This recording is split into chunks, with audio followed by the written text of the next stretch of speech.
Bueno, solo recordar para continuar en Corintios 10 que el tema o el título que le pusimos, que comentamos para toda la carta, digamos que es como el contexto o lo que Pablo desde el inicio está queriendo recordarles a los corintios, ¿no? El título, digamos, puede ser o es, dice, porque en todas las cosas fuisteis enriquecidos en él, enriquecidos en él. Esto está en el capítulo 1, versículo 5. Y me gustó ese versículo para tener esa perspectiva, o desde esa perspectiva más bien ver el resto del libro, ¿verdad? Y en todo esto que somos enriquecidos, que Dios nos ha dado en Cristo, podemos tener momentos en que lo olvidemos, ¿verdad? Que en lugar de depender o confiar en lo que hemos recibido de parte de Dios, confiemos en nuestros propios recursos o nuestros propios sabiduría o entendimiento, ¿no? Y la otra cosa que también siempre debemos de mantener en perspectiva cuando leemos el libro de Corintios es lo que Pablo dice en el capítulo 2. Dice, me propuse no saber entre vosotros cosa alguna, sino a Jesucristo y a este crucificado. ¿Verdad? Son como los dos temas o los dos versículos tema de todo el libro, que somos enriquecidos en él o fuimos enriquecidos en él y que el lugar donde podemos recibir y disfrutar y tener el beneficio de esas riquezas es la cruz. Justamente los domingos acá en la iglesia estamos estudiando el libro de Lucas y nos estamos acercando ya al capítulo 24. Estamos todavía en el 23. El final del libro donde justamente habla acerca de la crucifixión. Entonces, uno de los pensamientos que venía en estos días era que hasta este momento, cuando el Señor Jesucristo es traicionado y Pedro es anulado de alguna manera, llorando amargamente, y los otros discípulos se fueron y Jesús eh, se burlan de él, lo azotan, le escupen, maltratado físicamente, pues, ¿verdad? Y previamente el Señor Jesús había orado al Padre y esa angustia en su oración es justamente por la separación del Padre, ¿sí? Porque el pecado de todos nosotros será cargado sobre él y va a ser separado del Padre, algo que nunca había sucedido. Y esa angustia de la separación del Padre, eh, ¿cómo se llama? Es lo que está sucediendo en la oración de Juan 16. Y el contenido de esa oración, también lo mencionamos el domingo, es que te conozcan a ti, ¿verdad? Que te conozcan. Y Pablo también dice lo mismo a fin de conocerle en Filipenses 3. Entonces, las riquezas como creyentes, las riquezas para nuestro diario andar, vienen de la obra maestra de la cruz. Entonces, en este capítulo 10, para ir avanzando, decíamos que a través de estas dificultades de por qué nos has traído hasta aquí, con toda intención, Dios los está llevando a los israelitas y parece que en diferentes etapas, en diferentes momentos los pone a prueba, los está alimentando su fe a través de las pruebas o las dificultades o los caminos cerrados, ¿no? ¿Y ahora qué hacemos? No tenemos esto y avanzamos. ¿Y ahora qué tenemos? O más bien, ¿en dónde estamos? No tenemos esto. Nos falta pan, nos falta agua, nos falta carne. Y la alternativa que tenemos, igual que los israelitas, es regresar a las riquezas, ¿verdad? Hacer uso de las riquezas que tenemos en Cristo, y esas riquezas están en la obra de la cruz, nuestra identificación con Él, y confiar en lo que Él ha dicho y lo que Él ha hecho. Entonces vemos que en el capítulo 10 dice que de los más de ellos no se agradó Dios y quedaron postrados en el desierto. Y lo que puedo ver es que estas actividades o estos pecados en los que cayeron los israelitas por incredulidad les llevó a desobedecer, y habíamos visto el tema de codiciar, levantar un ídolo en lugar de Dios y decir, este es el Dios que nos sacó de Egipto. Habla de inmoralidad sexual, fornicación, tentar a Dios y murmurar. Estas cosas nacen de un corazón incrédulo, ¿verdad? En el momento en que dudan de Dios, cuestionan el liderazgo o cuestionan a Moisés, y no creen a pesar de las extremas circunstancias en las que están, o de la tensión y de la dificultad en la que se encuentran, es el momento eh, para abrazar con fe lo que Dios ha dicho, lo que Dios ha dicho, ¿sí? Abrazar con fe lo que Dios ha dicho y confiar en Él y verlo actuar. Y cuando no hacen eso los israelitas, entonces es como tomar ¿cómo puedo decir? En lugar de abrazar con fe lo que Dios ha dicho e ir adelante, ¿verdad? Amarrarse o abrazar, eh, apropiarse de lo que Dios ha dicho, al parecer buscan como un relajamiento temporal, ¿sí? Un relajamiento temporal, una satisfacción temporal de la carne. Y quitan sus ojos de Dios y se ven a sí mismos. Y entonces se relajan, y buscan atender el deseo carnal, pues es como una satisfacción momentánea, ¿sí? A la carne, una satisfacción temporal a la carne. Y Pablo cierra esta parte o se encamina a otro tema cuando dice, así que el que piensa estar firme, mire que no caiga. Y me gustaría que viéramos Hebreos 4, que relata algo de estos mismos eventos, Hebreos 4, y ahí el contexto o la lección es justamente entrar en el reposo de Dios por fe. Hebreos 4.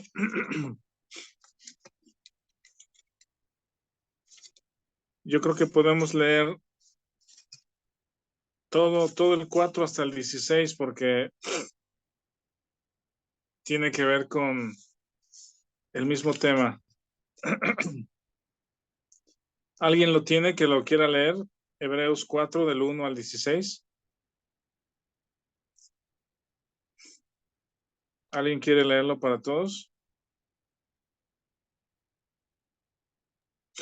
Dice, temamos pues, no sea que permaneciendo aún la promesa de entrar en su reposo, alguno de vosotros parezca no haberla alcanzado, porque también a nosotros se nos ha anunciado la buena nueva como a ellos, pero no les aprovechó el oír la palabra por no ir acompañada de fe en los que la oyeron. Pero los que hemos creído entramos en el reposo de la manera que dijo. Por tanto, juré en mi ira, no entrarán en mi reposo, aunque las obras suyas estaban acabadas desde la fundación del mundo. Porque en cierto lugar dijo así del séptimo día, y reposó Dios de todas sus obras en el séptimo día. Y otra vez aquí, no entrarán en mi reposo. Por lo tanto, puesto que falta que algunos entren en él y aquellos a quienes primero se les anunció la buena nueva no entraron por causa de desobediencia, otra vez determina un día, hoy, diciendo, después de tanto tiempo, por medio de David, como se dijo, si oyereis hoy su voz, no endurezcáis vuestros corazones, porque si Josué les hubiera dado el reposo, no hablaría después de otro día.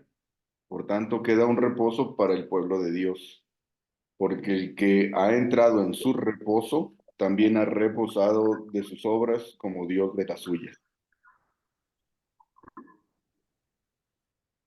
Hasta el 16, Vic, por favor.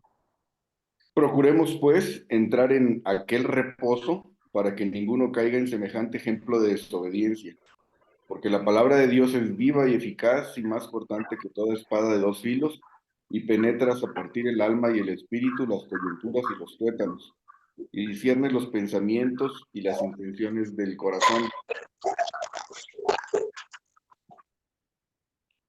Y no hay cosa creada que no sea manifiesta en su presencia. Antes bien, todas las cosas están desnudas y abiertas a los ojos de aquel a quien tenemos que dar cuenta. Por tanto, teniendo un gran sumo sacerdote que traspasó los cielos, Jesús, el Hijo de Dios, retengamos nuestra profesión, porque no tenemos un sumo sacerdote que no pueda compadecerse de nuestras debilidades, sino uno que fue tentado en todo según nuestra semejanza, pero sin pecado. Acerquémonos, pues, confiadamente al trono de la gracia para alcanzar misericordia y hallar gracia para el oportuno socorro. Sí, gracias. Gracias, Vic.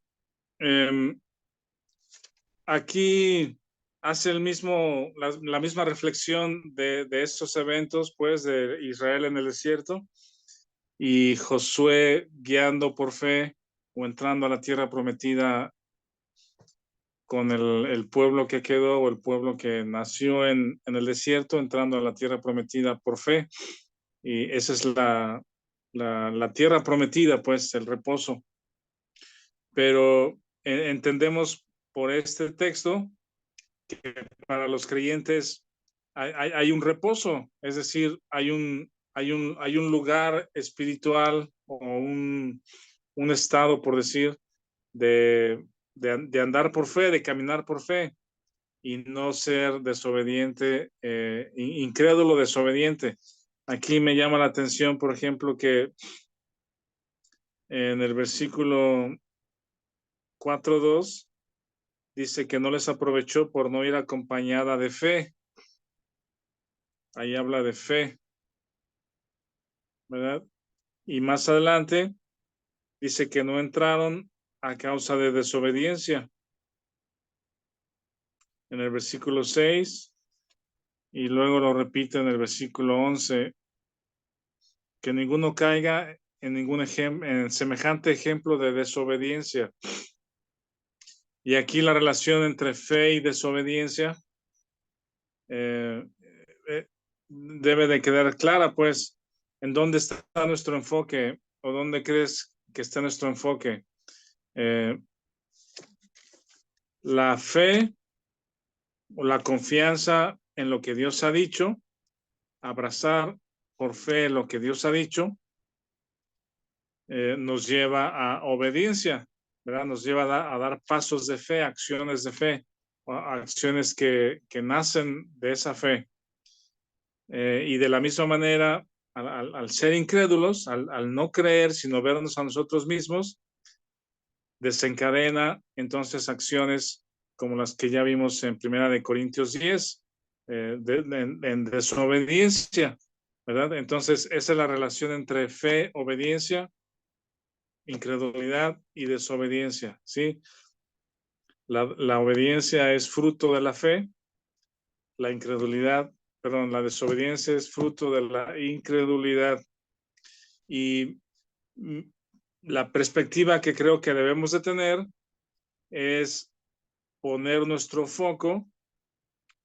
enfoque, estar en la fe, ¿sí? Y dejar que el Espíritu de Dios en nosotros produzca su fruto en obediencia.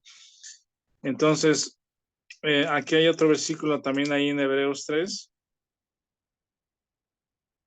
En Hebreos 3, un poquito más atrás, dice, por ejemplo, en el versículo 9, bueno, desde el 8 dice, no endurezcáis vuestros corazones como en la provocación, en el día de la tentación en el desierto, donde me tentaron vuestros padres, me probaron y vieron mis obras 40 años. Y dije, siempre andan vagando en su corazón y no han conocido mis caminos. No entrarán en mi reposo.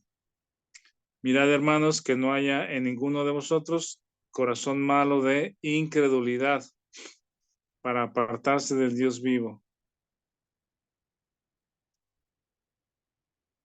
3:14, porque somos hechos participantes de Cristo, con tal que retengamos firme hasta el fin nuestra confianza del principio.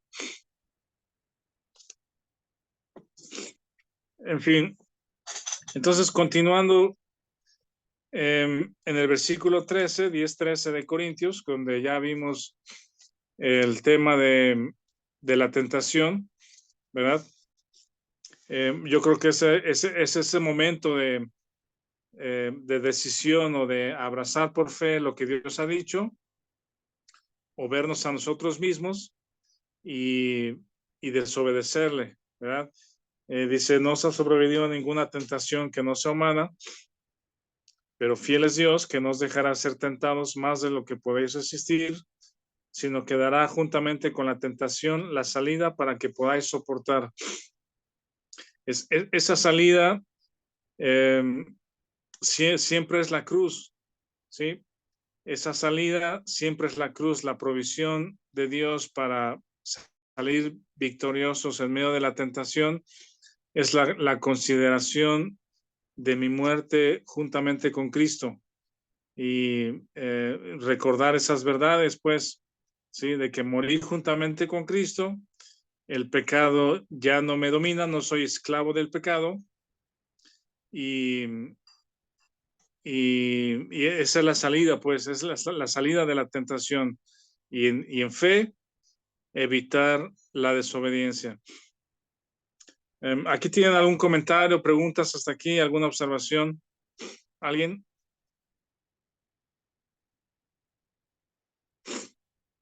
Adelante, Martín. Gracias, pastor. Buenos días, hermanos.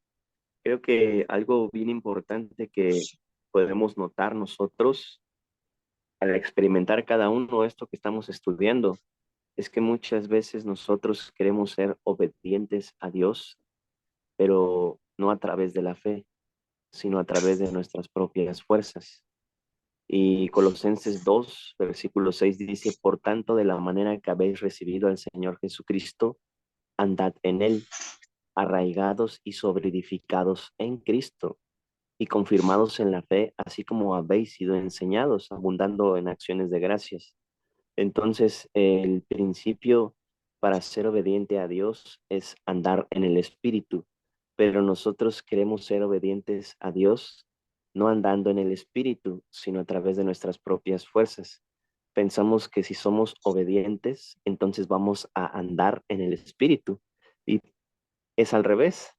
Si andamos en el Espíritu va a hacer morir lo terrenal de nosotros, pero nosotros queremos ser obedientes, o sea, vencer a nuestra propia carne para entonces andar en el Espíritu, como que si nosotros mismos fuéramos los que ejecutáramos la obra, y es ahí donde erramos, porque eso siempre nos va a llevar al fracaso. Entonces dice Romanos 5, versículo 2, por Jesucristo, por quien también por la fe tenemos entrada a esta gracia. Entonces lo que nos da acceso a esta gracia que ya recibimos en Cristo Jesús es la fe que también ya nos fue suministrada por su inmerecida gracia. Y dice, en quien estamos firmes y nos gloriamos en la esperanza de la gloria de Dios. Entonces la fe es el mismo principio que nos va a hacer andar en el Espíritu y la fe produce obediencia. Pero muchas veces nosotros queremos hacerlo al revés. Bueno, mayormente queremos primero ser obedientes y en base a eso demostrar que tenemos fe. Y esta fe no es la nuestra, sino la que recibimos de Jesús.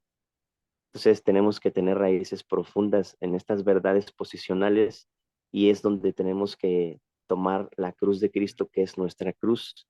Nosotros fuimos crucificados con Él, pero a veces tratamos de ser obedientes a Dios y autocrucificar nuestra propia carne, cuando Cristo ya lo hizo. Solo tenemos que creerlo continuamente y descansar en que Cristo ya nos hizo morir a nosotros mismos, ya quebró la autoridad del pecado en la cruz y el yo ya no tiene más dominio sobre nosotros, aunque siga vigente en nuestros cuerpos, ya no es el amo. Ahora Cristo es quien reina en nuestros corazones y Cristo, el Espíritu de Cristo, al reproducir su propia vida en nosotros, hace morir lo terrenal en nosotros. Entonces la fe de Él nos hace ser obedientes sin que nos esforcemos. Él lo hace en nosotros. Gracias. Sí, justamente conocemos o crecemos en el conocimiento de Él y de las riquezas que tenemos en Él, conforme a nuestra participación en la cruz, nuestra coinonía en la cruz, como vimos en Filipenses 3, la participación de sus padecimientos y el poder de su resurrección. Y sí, en su gracia, no solamente Él permite que tengamos esos momentos de tensión o de estrés, donde la tentación es vernos a nosotros mismos, ¿verdad? Y, o sea, esos momentos de dificultades, todos los vamos a pasar, pero es parte del proceso que Dios usa para conocerlo y para llevarnos a la cruz. Entonces, en ese momento de presión, de tensión, de estrés, de dificultad, de dónde estoy, qué hago, a dónde voy, es el momento para que la fe sea fe, ¿verdad? Es el momento para abrazar lo que Dios ha dicho, confiar en sus promesas, en lo que Él ha hecho, vernos crucificados juntamente con Cristo, considerar esa verdad y de pronto nos damos cuenta que ya estamos en la salida, ¿verdad? Que el Señor nos refresca, el Señor Jesucristo es el agua viva, el Señor Jesucristo es el pan de vida, es la roca que nos sustenta. Entonces, ese momento de sustento espiritual nos atrae hacia Dios, pues no solo nos atrae, sino conocemos a Dios en esos momentos. Bueno, entonces vamos avanzando en la siguiente sección a partir del versículo 14. Pablo regresa al tema de la idolatría y menciona lo que hay atrás de la idolatría, atrás de los ídolos, ¿verdad? Y define o establece si los creyentes hemos de participar en alimentos o en algo ofrecido a los ídolos, ¿no? Y de hecho, esta sección a partir del 14 es un poco como preparatorio, ¿sí? Véanlo así. Lo que viene a continuación a partir del versículo 14 es un tanto previo o preparatorio para la cena del Señor. Estos versículos del capítulo 11 que usamos regularmente cuando celebramos la cena del Señor, ¿verdad? Dice que el Señor Jesús, la noche que fue entregado, tomó pan.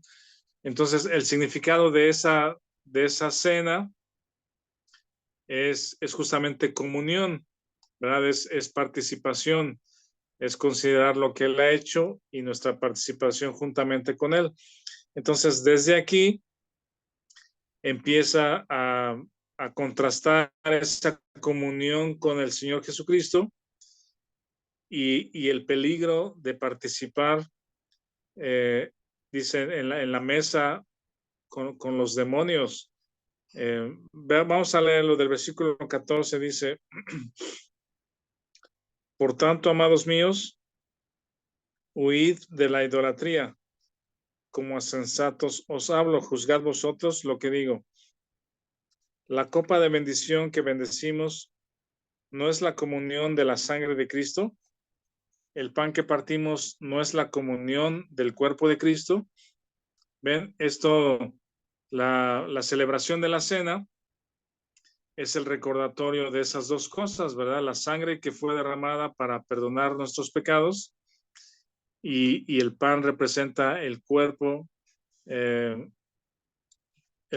Cristo que fue entregado también y nosotros morimos juntamente con él. Entonces, esta es la celebración de la cena. Pero dice en el versículo 17, siendo uno solo el pan, nosotros con ser muchos somos un cuerpo, pues todos participamos de aquel mismo pan. La forma de hacerlo actualmente, quizá por el número de personas en una iglesia, regularmente se usa panes individuales, ¿no? Pedacitos de pan individual, pero en aquel tiempo era una sola hogaza de pan, ¿verdad? Y se tomaba y se compartía al siguiente, y el siguiente tomaba y lo pasaba, y esa es la participación de un solo pan, ¿verdad? Y luego dice en el 18, mirad a Israel según la carne. Los que comen de los sacrificios no son partícipes del altar. ¿Qué digo pues? ¿Que el ídolo es algo o que sea algo lo que se sacrifica a los ídolos? Antes digo que lo que los gentiles sacrifican, a los demonios lo sacrifican y no a Dios. Y no quiero que vosotros os hagáis partícipes con los demonios. Esta palabra partícipes es la misma palabra que vimos el domingo pasado en Filipenses 3.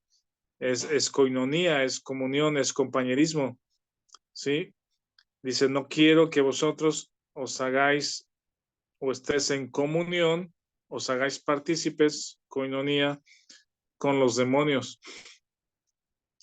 No podéis beber la copa del Señor en la cena, celebrando la identificación con Cristo, y la copa de los demonios. No podéis participar de la mesa del Señor y de la mesa de los demonios. O provocamos a celos al Señor, somos más fuertes que Él. Estas preguntas son fuertes porque ¿acaso los creyentes provocamos a celos, digamos, al Señor con lo que hacemos, ¿verdad? Quizá diciendo, bueno, si Dios me trae hasta aquí, es como tentar al Señor, ¿no? Si Dios me trae hasta aquí y no me contesta y no me soluciona esto, pues voy a ver quién me lo soluciona, ¿no? Sabiendo que Dios está presente, que somos creyentes, que hemos sido perdonados, como intencionalmente provocar a celos al Señor, ¿no? Voltear a otra fuente o a otro intento de fuente de satisfacción de nuestras necesidades, ¿no?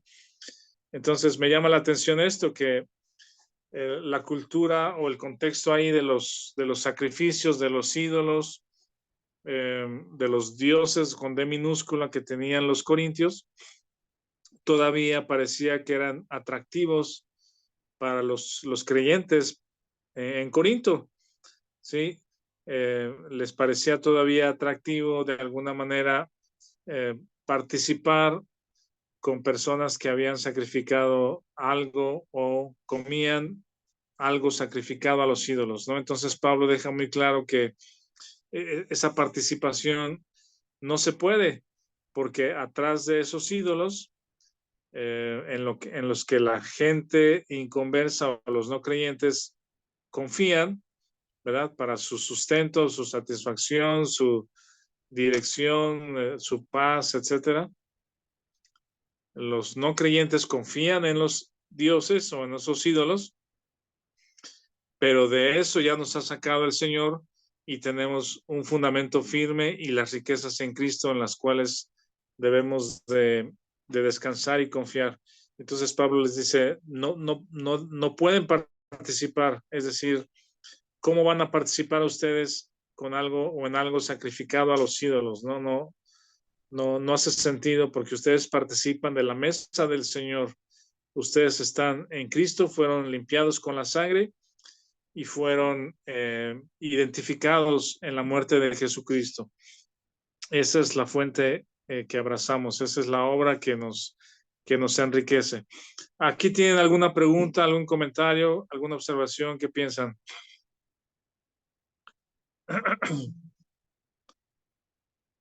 ¿Algo? ¿Nada?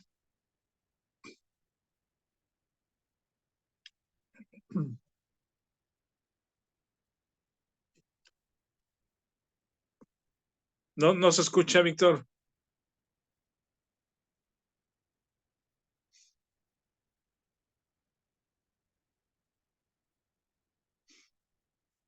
No se escucha, está como en mute, pero o no sé si no sirve el micrófono.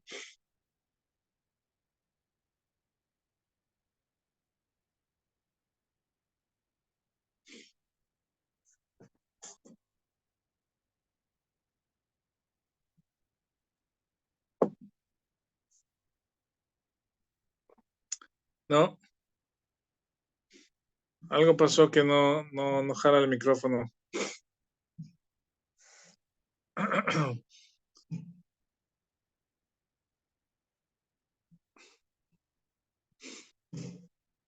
¿Alguien más? ¿Algún otro comentario, observación de esto? Pudiéramos entrar, yo creo que la otra semana o en otra ocasión acerca de esto, ¿no? Cómo las personas no perciben, no se dan cuenta que atrás de un ídolo o un Dios o un santo o alguien a quien buscamos como intermediario, ¿verdad? Alguien que nos escuche, que nos solucione, que interceda por nosotros, que nos dé paz, que nos dé lo que necesitamos. Atrás de eso son demonios, es un mundo espiritual de maldad, pues, ¿verdad? Para alejarnos de la verdadera fuente de satisfacción y de vida que es Cristo. También habla Pablo acerca de las doctrinas de demonios, ¿no? Entonces yo creo que si profundizáramos en eso, sería muy revelador, pues, identificar eso. Para los creyentes creo que no es mucha sorpresa, pero muchas personas sí se sorprenderían de que atrás de esto es una actividad espiritual perversa, ¿no? En el mundo de las tinieblas. Bueno, ¿alguien más? ¿Alguna observación, preguntas, comentarios? Sí, Mick. O sea, tomar, o sea, el aprender, el leer esto, pues que está registrado aquí en la Biblia, nos ayuda pues a tener conciencia de que estamos en un mundo caído, eh, en cuerpos de corrupción, y el mundo es muy atractivo, pues, para nosotros. Y realmente estamos entretejidos con el mundo. Y yo creo que aquí algo interesante o bueno para nosotros es reconocer, saber eso, que no somos del mundo y que no, o sea, no hay que amar al mundo, ¿verdad? Pero sí, cada vez que tenemos preocupaciones y andamos ahí con ansias y todos centrados en nosotros buscando soluciones, ¿no? Estamos participando de idolatrías, de cuestiones, o sea, carnales y terrenales, ¿no? Cuando ya que hemos sido salvos y conocemos pues, quiénes somos en Cristo y dónde estamos posicionalmente, nuestra mirada debe ser en los lugares celestiales, donde ya estamos, donde está el alma, ya, o sea, ya estamos ahí, pues. Eh, entonces, nada, pues muchas gracias por recordar esto. Es todo. Sí, gracias Vic, lo que mencionaba la semana pasada también y el domingo es que es un llamado a confiar en el sustento de Dios y en el camino, en el proceso y la meta que por el cual Dios nos lleva, ¿no? Y una de las cuestiones ahí que veíamos era por qué Dios no les dio un maná que les durara mucho tiempo, ¿no? Eh, ¿Por qué no les dio un almacén de maná para que de ahí se sustentaran, pues? Y el atractivo aquí es que dice que comieron el mismo alimento espiritual. Y yo creo que en muchos sentidos Dios hace lo mismo con nosotros el día de hoy, en diferentes aspectos, ¿no? Sabemos que la vida no la tenemos comprada, aunque tengamos un seguro de gastos médicos, un seguro de vida, eh, realmente no nos asegura la vida, ¿no? Podríamos perderla hoy mismo. Si tenemos trabajo, si tenemos salud, si tenemos familia, si tenemos recursos o dinero, todo lo que en lo que pudiéramos descansar o confiar que todo está bien, sí, yo creo que Dios nos hace ver que todo eso es un sustento diario, ¿no? Nos hace dependientes diario. Y en el momento que tenemos almacenes, ¿verdad? Guardados de algo que puede ser eh, alguna seguridad que tengamos, inmediatamente pensamos justamente como ese relato de Lucas, que es, eh, alma mía, tienes muchos bienes para muchos años, este, alégrate, bebe, come, disfrútalo, porque aquí vas a estar muchos años, ¿no? Entonces, yo creo que por estas razones, a veces Dios nos mantiene cortitos en el día a día, tanto en la salud como en las finanzas, como en el trabajo, porque ese día nos quiere alimentar espiritualmente, ese día nos quiere alimentar espiritualmente y sí, no, nos provee lo que necesitamos, ¿verdad? Pero es una dependencia diaria. Yo creo que aunque pudiéramos tener eh, graneros llenos de algo, ¿verdad? Nuestros graneros eh, financieros, bancos, salud, familia y digamos, estoy bien, estoy completo, gracias a Dios. Ese mismo día tendríamos que estar dependientes de Él, ¿no? En ese mismo día hay un sustento espiritual. Y ese es el peligro que estaban pasando los corintios, pues que la influencia de la cultura era tanta, tanto de lo que habían vivido anteriormente como las relaciones actuales, que Pablo tiene que recordarles esta parte, pues decirles, oigan, no participen de los ídolos, porque no son nada. Lo sacrificado a los ídolos, atrás de ellos son demonios, ¿verdad?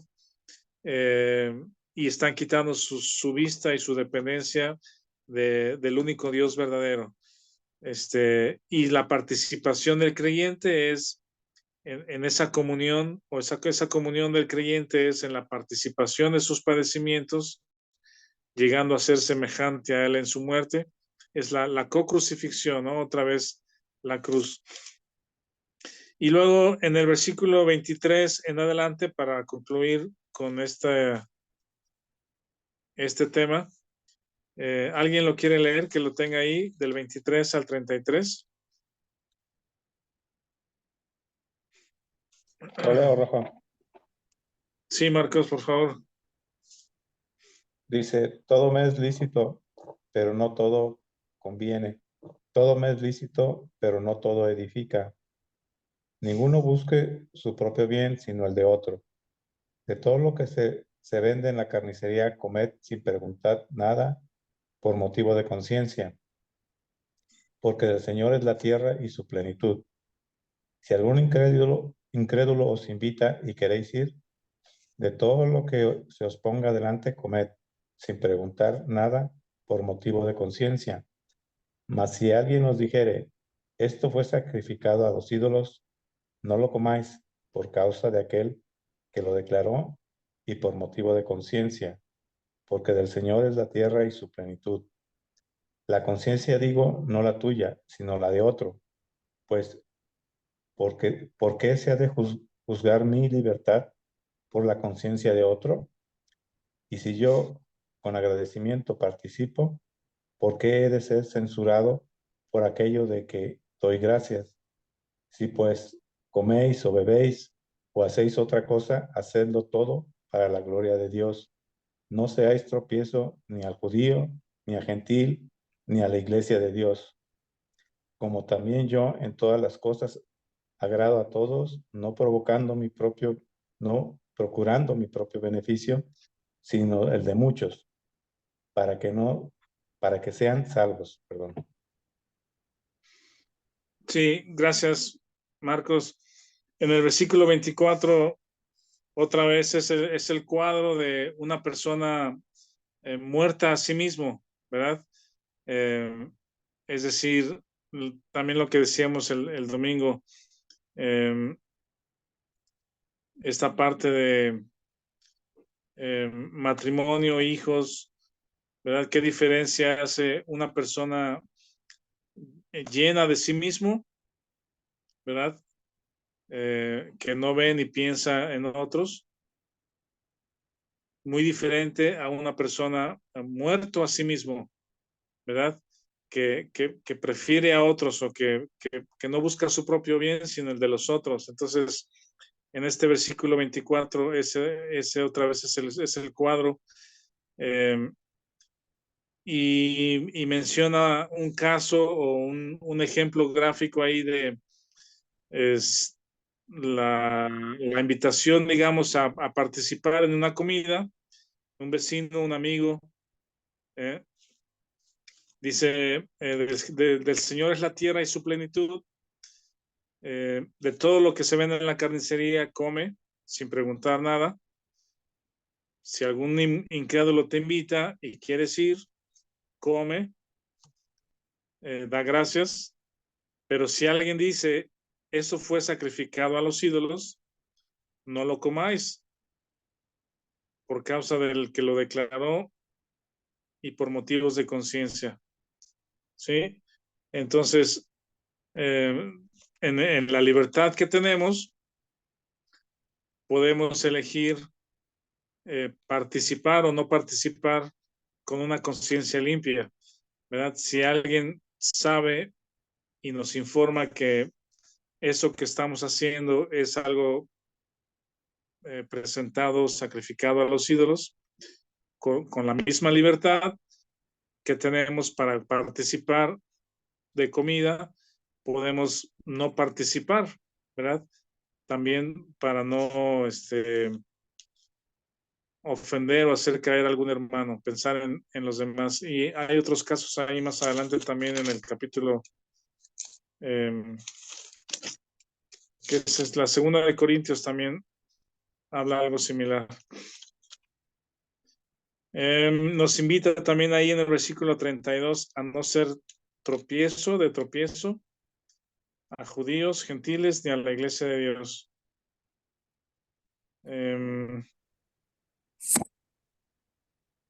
¿Qué más? ¿Quieres comentar algo? ¿Quién está ahí que quiere comentar algo? ¿Quién levantó la mano?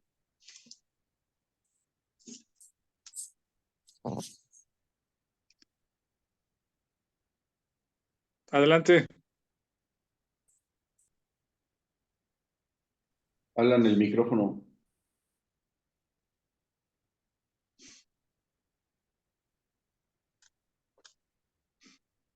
Alan levantó la mano, pero no escuchamos.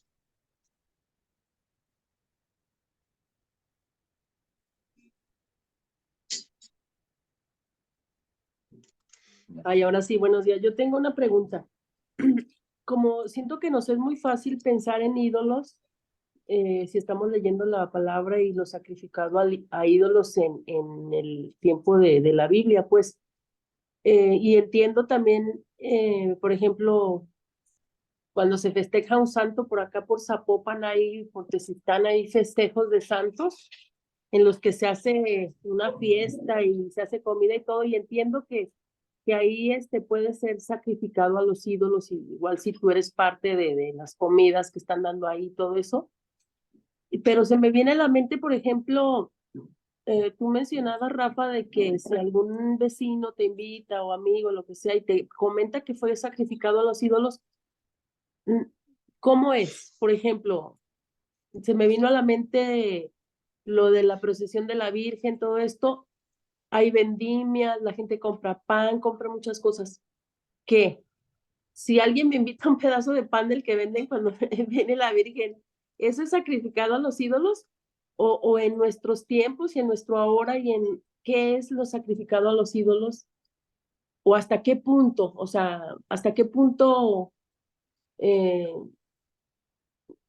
participo de lo sacrificado a los ídolos? O sea, no sé si me explico mi pregunta, pues, o sea, como hasta qué punto no debo participar en qué. Por ejemplo, hablando de la llevada de la Virgen, que hay tanta vendimia, que solo se come pan, ese pan especial cuando viene, no sé, o sea, ahí estoy participando de lo sacrificado a los ídolos o qué. Esa es mi pregunta y mi duda, pues. Sí, yo creo que son casos similares, pues, a lo que es ofrecido a cambio de algo, ¿no? A cambio de una bendición o para honrar a alguien, pues, o algún santo, algún ídolo, alguien que interceda por mí y me dé algo a cambio. Entonces, sacrifico algo, ¿verdad? Pueden ser animales como en esos tiempos de Corinto, o un ofrecimiento para recibir algo a cambio. Entonces yo creo que sí, es algo similar. Entonces yo sí creo que si sabemos que esa comida es presentada eh, para honrar y para buscar el favor de esos ídolos, no debiésemos participar. Aquí mencionan el pan de muerto. ¿Qué pusieron? No alcanzo a ver bien. Lo del pan de muerto, la rosca de reyes, etcétera. Lo que comentaban. Pan de muerto, rosca de reyes. Gol que nos andaban ofreciendo allá en Mérida. Sí.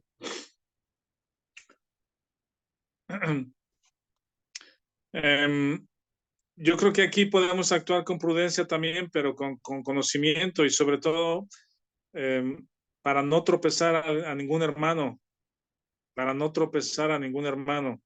A lo mejor para ti o para mí el comer un pan, pues es solamente eso, pues es el pan que hay disponible y yo doy gracias a Dios y del Señor es la tierra y su plenitud, ¿verdad? Pero si hay algún hermano que se puede ofender porque comes de ese pan o participas de lo que se vende, yo prefiero no comer, ¿verdad? O comer otro día o no comer para no tropezar a mi hermano. De eso habla también el otro texto que les digo de los fuertes y los débiles. Si hay algo que yo hago en mi comida, en mi bebida, en lo que como o bebo, que tropieza a mi hermano, dice Pablo, prefiero no hacerlo, ¿sí? Prefiero no tropezar a mi hermano que satisfacer mi hambre y puedo comer otra cosa o esperarme y comer en mi casa. Entonces yo creo que va por ahí el asunto, Angelina. ¿Alguien más tiene algún otro comentario o quiere comentar algo acerca Rafa, de esta pregunta? Sí, Rafa. Marcos. Esto podría decirse que es como, vamos a decir, entra la ley del amor. Por amor a mi hermano que es débil, pues no voy a comer o no voy a beber esto para no hacerlo caer a él. O un hermano, por ejemplo, cuando tomamos vino, ¿sí? Si un hermano era pues alcohólico y ve que yo tomo vino, pues él va a decir, bueno, entonces puede volver a caer en el alcoholismo. Y por Sí, amor a él, pues no lo hago. Ahí es donde entraría la ley del amor. sí, yo creo que ese es el tema, Marcos. Este, si yo estoy convencido de algo y lo hago con fe, dice, todo me es lícito, ¿sí?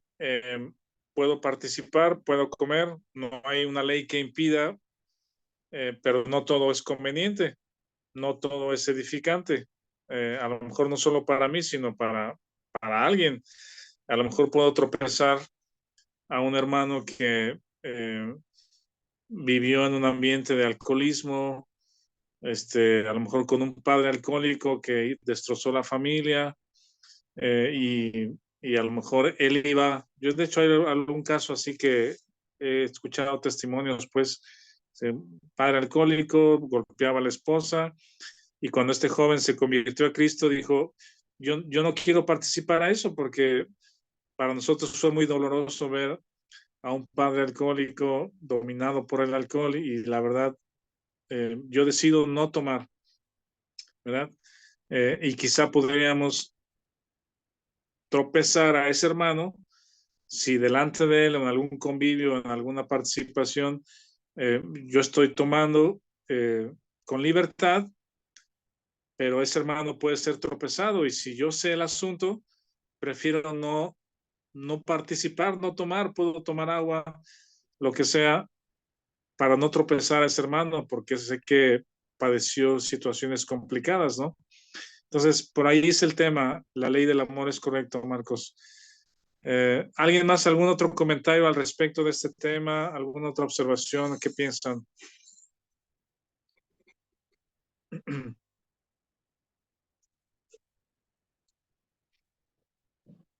¿Alguien más quiere comentar algo?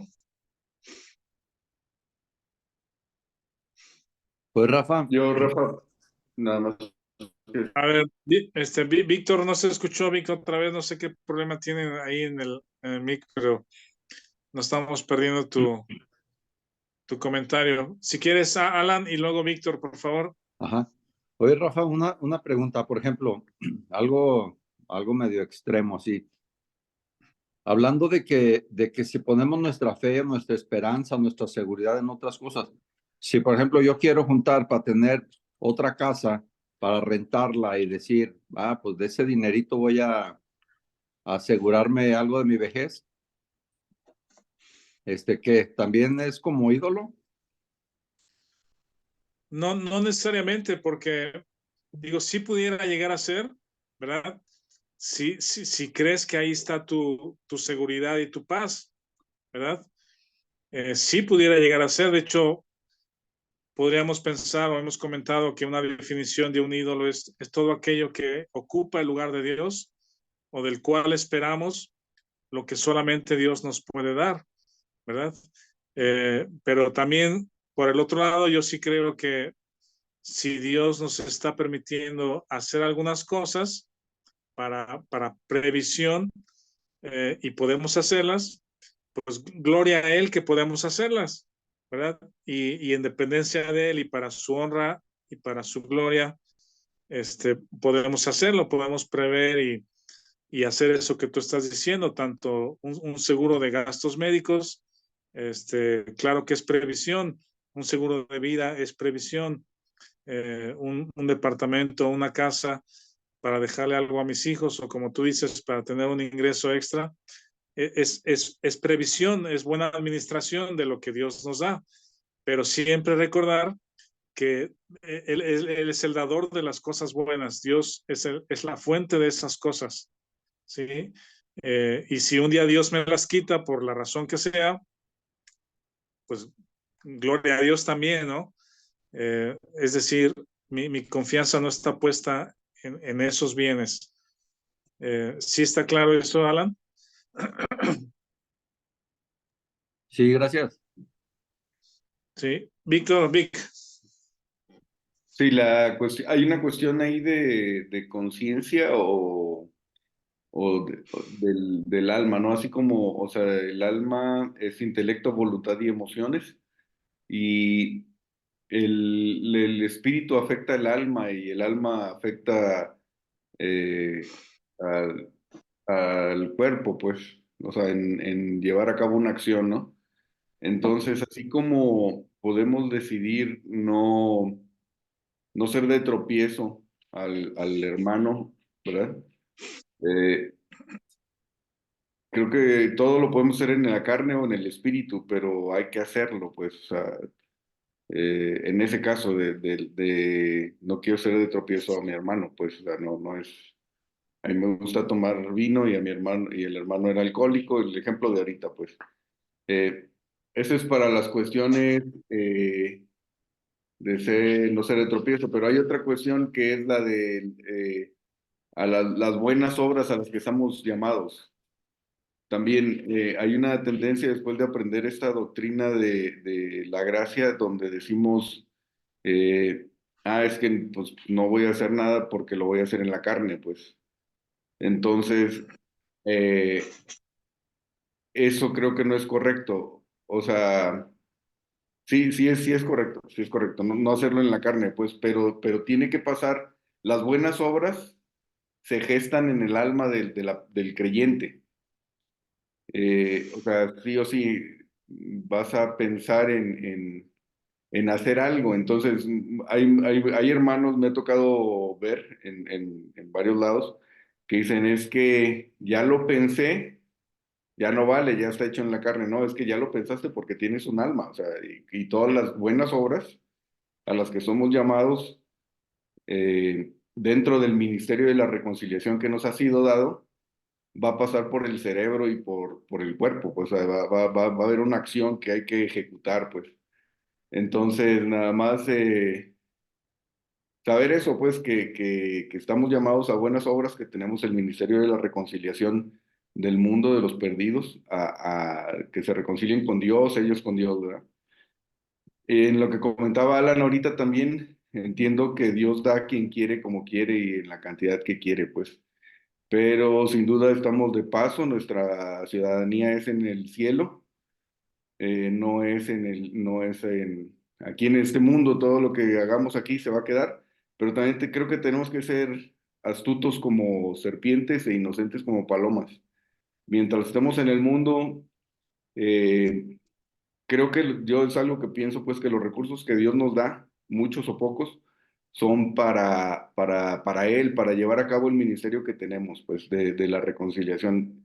Si estamos juntando para dejarle a nuestros hijos, pues no sé, esa es mi opinión, ¿verdad? Qué tan bueno sea, pues, pero sí tratar de aprovechar los recursos que Dios nos da para, pues, llevar a cabo el ministerio que nos ha sido dado, ¿no? Nada más.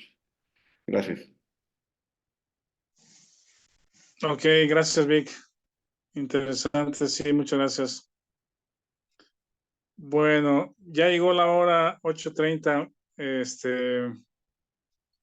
Yo creo que aquí podemos dejar entonces y continuamos la próxima semana, ¿no? Para avanzar, hay cosas bien interesantes después en el capítulo 12, 12 y 13, para ir al final, y luego en el 15 también tiene cosas muy, muy buenas, Primera de Corintios. Bueno, gracias a todos. ¿Quién nos despide, Vic?